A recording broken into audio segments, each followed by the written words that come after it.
వినండి, ఎవరైతే చేతబడి చేస్తే ఆ చేతబడి వల్ల నీ ఇంట్లో చావులుంటాయి, రోగాలుంటాయి, ఇల్లు వదిలేసిపోతారని ఏమైతే ఆశించి చేతబడి చేసి ఉన్నారో, ఇక దేవుడు నీ విషయంలో చక్రం తిప్పబోతున్నాడు. ఏ స్థాయిలంటే ఇక ఆ చేతబడి ఏదైతే నీ జీవితంలో చేసి వాళ్ళకు మేలు చేయాలని వాళ్ళు ఆశిస్తున్నారో, అదే చేతబడి వాళ్ళ జీవితంలో కీళ్ళు చేసి ఏ మేలైతే వాళ్ళు ఆశిస్తున్నారో అదే మేలు నీకు దక్కే విధంగా దేవుడు చేస్తాడు.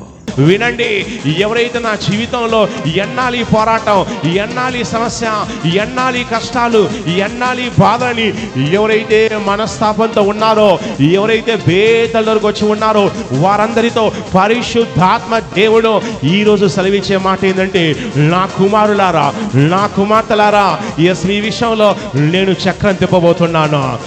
ఎవరైతే నా యందు విశ్వాసం ఉంచి ఉన్నారో, ఎవరైతే నేను ఇచ్చే ప్రవచన వాక్కు నమ్ముచు ఉన్నారో, పరిశుద్ధాత్మ దేవుడు సెలవిచ్చే మాట ఏంటంటే, నేను నీ విషయంలో ఏ కార్యం చేయబోతున్నానో, నీ కుటుంబాన్ని ఎలా రిపేర్ చేసి బాగు చేస్తానో నీకు తెలియదు. నా యందు విశ్వాసం ఉంచండి, నేను చక్రం తిప్పబోతున్నాను, నీవు సాక్ష్యం చెప్పబోతున్నావని పరిశుద్ధాత్మ దేవుడు సెలవిస్తున్నాడు.